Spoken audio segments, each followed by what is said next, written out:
lock key and we can open the door. Materials required for RFID security system.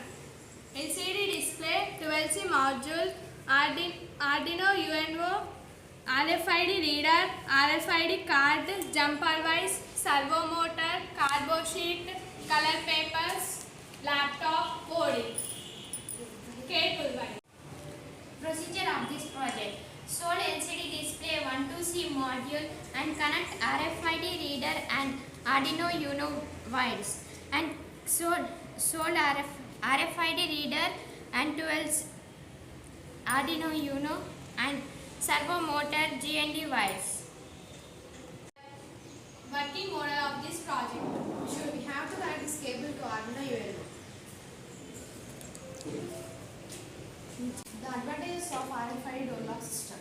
The visibility that provides to the operation, tracking the materials that move in and out from the house. There are no disadvantages for this project. Applications of this project. This is used in house, factories, industries and hospitals, etc. Project is useful in industries, factories, hospitals and houses. Conclusion of this project.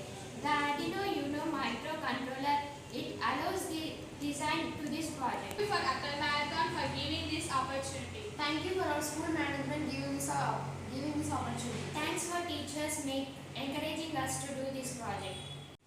Please like, share and subscribe.